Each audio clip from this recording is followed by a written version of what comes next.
አደይ ሰራተኛዋ አደይን ይዤ መጥቻለሁ ዛሬ ደግሞ ማለት ነው። እንግዲህ አደይ ሀብሉን አንቺ ነሽ የሰረቅሽው እያሏትም ነበር ማለት ነው።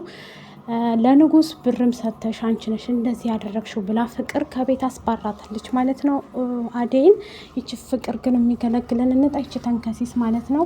አሁን አደይ ኤላም አልቀበላትም ብሎ ነበር ማለት ነው። ለምለም ስለነበረች ለምለም እና የትውደቅ በአደይ ከመጣህ እጣልሃለሁ ብላ ተቀብሏት እነሱ ቤት ትኖር ነበር። የነ ፍቅር እናትም አደይ ወደ ቤት መመለስ አለባት ብላ ለባርኮቴ ትደውልለታለች። አደይን ከየትም ፈልገህ ማምጣት አለበት ትለዋለች ማለት ነው። ፍቅር እንግዲህ ምስቅልቅሉን ያወጣችው ፍቅር ናት። አደይ እንድትባረርላት ያደረገችው ሴራ ነው እንጂ አልሰረቀችም። ሰላም ጤና ይስጥልኝ ውድ ቤተሰቦቼ፣ ዛሬ አደይ ክፍል 32 ማለት ነው። እንግዲህ በዛ ተናዳ ስለነበረ አደይም ከቤት ስለወጣች ማለት ነው። ምክንያቱም ለምለም ጋር ወደ ቤት ይመለሱና ብሯን ስላልሰጠቻት በአደይ ብር ፍቅር ለንጉስ ሰጥታ ማለት ነው። እሱ እንትን እንዲልላት አደይ ናት የሰረቀችው እንዲልላት ለነባርኮቴ እንድትባረርላት ስለሆነ የምትፈልገው በዛ እንደዛ ሴራውን የጠነሰሰችው የአደይን ደሞዝ ለሱ ሰጥታ ነበር ማለት ነው። በብር አስከፍላው ነው ማለት ነው። በብር ስለደለለችው ነው። ስለዚህ ፍቅር ቤት ነበረች። ዴቭም ደግሞ ተናዶ ጠጥቶ ነበር ማለት ነው። እሱ ጋር ግድ ትተኛለች ማለት ነው። እንደ አጋጣሚ ሆኖ ለምለምና አደይ ብሯን ልትቀበል ወደ ቤቷ ስትመለስ ወደ እነ ፍቅር ቤት ከዳዊት ጋር ተኝታ ታያታለች ማለት ነው። ከዛ እንዴት ሳንተኳኪ ትገቢያለሽ ትላታለች ማለት ነው። ፍቅር አደይ ማለት ነው። ከዛ ነይ ውጭ እንነጋገር ትላታለች። ሳላ ላይ ሆነው እየተነጋገሩ ያለ የምን ብር ነው ምን ልትሰሪ ነው የመጣሽው ትላታለች። ከዛ ባርኮቴም እንደገና ደግሞ እንትናም ይመጣል ማለት ነው። ኤላም ይመጣል ማለት ነው። ከዛ ኤላ እንዴ ብር ካላት ስጧት እንጂ ይላል ማለት ነው። ፍቅርም ደግሞ ብሩን አጥፍቼዋለሁ አሁን የለኝም ስለዚህ ሌላ ጊዜ ትላለች ማለት ነው። እንትናም ደግሞ እዚሁ መስራት አለብሽ ይላታል ማለት ነው። ባርኮቴም ደግሞ እሷም አደይም ደግሞ እዚህ አልሰራም ከዚህ በኋላ በቅቶኛል አንገሽግሾኛል ትላለች ማለት ነው። የጊዜ እንትን ነው እንጂ እኔም እንደናንተ እለወጣለሁ ትላለች ማለት ነው። አደይም ተናዳ ከዛ ኤላም ወደ ቤቱ ይሄዳል ማለት ነው። ባርኮቴም ደግሞ የስራ ስልክ ተደወለብኝ ብሎ ይወጣል ማለት ነው። ከዛ ለምለምና አደይ ይቀራሉ ማለት ነው።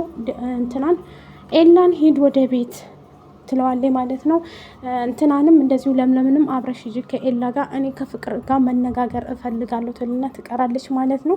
ከዛ ፍቅርን አደይ በጣም ጀግንነቷን ትናንትና ብቻ ነው ያየሁት ማለት ነው። ሌላም ጊዜ ግን ጀግንነት ብታረግ ጥሩ ነበር። እሷ ግን ችግሯ እንትን አትልም አደይ ማለት ነው። ውድ ቤተሰቦች አደይ ቆፍጥን አትልም። ትናንትና ግን አደይ እንደዛ አድርጋት ስለነበር እሷን በተራዋ ዛሬ ላይ ደግሞ ፍቅርን ይዛ እሽት አድርጋታለች ማለት ነው። እንደዚሁም ደግሞ እንትና መታ ነበር ማለት ነው። ሊዱ ስትመጣ እንዴ አደይ ተመለሽ እንዴ በደንብ አርገሽ ይችን አጭበርባሪና ይችን አስመሳይ ሴትዮ በደንብ አርገሽ እሽት አድርገሽ ደብድቢያት ትላታለች። እንደውም ያጅልኝ እኔም ልደብድባት ምን እያረግሻት ነው በያት ትላታለች ማለት ነው። ምክንያቱም ፍቅር ተንከሲስ አስመሳይ አጭበርባሪ ስለሆነች ኤላና ለምለም ወደ ቤታቸው ተመልሰው ስለነ አደይ ያወራሉ ማለት ነው። ግን አደይ ምን አይነት ሴት ናት ይላታል ማለት ነው። እንትና ኤላ ማለት ነው ለለምለም ወይ አደይ እኮ ምስኪን ሴት ነች በጣም ምስኪን ናት ትለዋለች ማለት ነው። ምክንያቱም እንደ አደይ ምስኪን የለም ሁሉን ቻይ ፍቅር እንኳን ብዙ ነገር እያደረገቻት የምትችል ትግስተኛ ናት ትለዋለች ማለት ነው። ምን ነው ጠየቀኝ ሰላም ፈልገህ ነው ትለዋለች ማለት ነው። የሆነ ችግር አለ እንዴ ትለዋለች። አይ ችግር የለም ግን ባርኮቴ ምን ትለዋለች ለምለም ማለት ነው። ያፈቅራታል ይላታል ማለት ነው። እኔም እኮ ዴቭ የሚያፈቅራት መስሎኝ ነበረ ለካ ባርኮቴ ነው እንደሚያፈቅራት አደይ ትላለች ማለት ነው። እና ፍቅር የጠላቻት ከዛ በዚህ ነዋ የጠላቻት ትላለች ማለት ነው። ፍቅር የጠላቻት አደይን ወንድሟ ስለሚወዳት ይሆናል ትላለች ማለት ነው። በዛ ይጣላሉ አንዳንድ እየተባባሉ ከዛም ዴቭም እንግዲህ ሰክሮ እህቱም ሰክራ ጥንብዝ ብለዋል ማለት ነው። ምን በልታችሁ ነው አደይም ወደ ቤት ስለተመለሰች ሲላን እናንተ ልጆች ምን በልታችሁ ነው እንደዚህ የሆናችሁት እኔ እናንተን መገተት አለብኝ እንዴ ትላለች ማለት ነው። አደይም እንግዲህ ወደ ቤቷ የተቀመጥኩት ላንቺ ብዬ ሳይሆን ባርኮቴ ስላሳዘነኝ ነው እያለ በዛም ደግሞ ብሬን ማስመለስ አለብኝ እያለ ነበረ። መሀል መንገድ ላይ እየተመለሰች ወደ ኤላ ቤት አደይም ከዛ እነ ንጉስ መንገድ ላይ ጠብቀው ያግቷታል ማለት ነው። ውድ ቤተሰቦቼ አደይ በድጋሚ ታገተች ማለት ነው። አደይን ያገቷት እንግዲህ ንጉስና እንትና ናቸው ማለት ነው። እንደ በፊቱ የሆነም ሰዓት ላይ ታግታ ነበረ። አሁንም ይሄ ሁሉ የፍቅር ሴራ ነው ማለት ነው። ደመቀ ማለት ነው ደመቀ ማለት ነው ተናዳ ያው አሁን ታግታለች ማለት ነው። ያገታት ግን ንጉስ መስሎኛል። ንጉስና ደመቀ ናቸው። ምክንያቱም ያው ፍቅር እንዳለቻቸው በብር እሱ እኮ በብር እና ንጉስና ደመቀ እንግዲህ ደመቀ ጨክኖባታል ማለት ነው በአደይ ላይ። አደይ ተናዳለች። ዘመድ የምትዩ ሰው፣ ጓደኛ የምትዩ ሰው፣ የሰፈሬ ልጅ የምትዩ ሰው አየሻ በብር ደልሌ ነው ትላታለች ማለት ነው።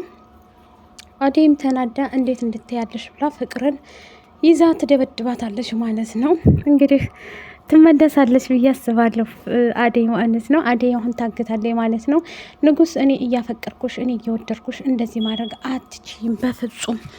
እሱ ግን አዝኖላትም ነበር ደመቀ እንደዛ በማድረጉ ለፍቅር ብር ሰጥታው እንደደለለችው ምናምን እሱን ራሱ በዛ እኮ አደይን አሳልፈ ልትሰጣት ነው እንዴ ምናምን እያለው ነበር ማለት ነው። ድጋሚ አዝኖ ነበር ማለት ነው ስለሚያፈቅራት። ያው ደመቀ ዘመድ ነገር ነው መሰለኝ ለአደይ እንደዛ ነገር እና ባርኮቴም ስለሚያፈቅራት ቤት እንድትመለስለት ይፈልጋል ማለት ነው። እንደዚሁም ደግሞ ዳዊት አደይ ወደ ቤት መመለስ አለባት እያለ አደይ ካልመጣይ እያለ ነበር። እኔ በነገራችን ላይ ግን ወንዶይ ማለት ነው የሆነ ስትናደዱ የምትጠጡት ነገር ለምንድን ነው? መጠጥ ንዴትን ያበርዳል እንደ ወዶችዬ ማለት ነው። እና በዛ የተነሳ እየተጣሉ ነበር ማለት ነው። እሷም ደግሞ ያው አሁን ላይ ያለችበት ሁኔታ አሰቃቂ ሁኔታ ላይ ነው። ደመቀና ንጉስ አስረዋታል ማለት ነው። ውድ ቤተሰቦቼ ለምን እንዳሰሯት እንግዲህ እናጣራለን ማለት ነው። በጣም በሚያሳዝን ሁኔታ እንትን ብለዋታል ማለት ነው። አግተዋታል ማለት ነው። ያው ንጉስም ስለሚወዳት ነው። አደይም በነገራችን ላይ ብዙ ወንድ ነው የሚወዳት ማለት ነው። ዳዊት ይወዳታል፣ ባርኮቴ ያፈቅራታል፣ እንደገና ንጉስ ያፈቅራታል። ኤላ ነበር። ኤላም እንግዲህ ትንሽ ሳይከጅላት አልቀረም ነበረ። ለምለም መጣይ በመሀል ማለት ነው። ያው ለምለም ፍቅረኛ የድሮዋ ስለመጣች አሁን አቁሟል ማለት ነው። ሊዱም ደግሞ እየተቃጠለች ነው ማለት ነው። ምክንያቱም ኤላን ስለምታፈቅረው በአደይ በዚች ማናት እንትና ስለመጣይ ለምለም ስለመጣይ ምንም ማድረግ አይችልም ማለት ነው። ያው እንደ ጓደኛ ሆኖ ቀርቦ ይዟታል ማለት ነው። አሁን ላይ ለምለም እንግዲህ ለምለምን በጣም ትጣላታለች ሊዱ ማለት ነው። የምትጠላት ምንድን ነው? ኤላን ስለቀማቻት። ኤላ ደግሞ እኮ የራሷ ነው ማለት ነው። በነገራችን ላይ ይህን ይመስላል ባይ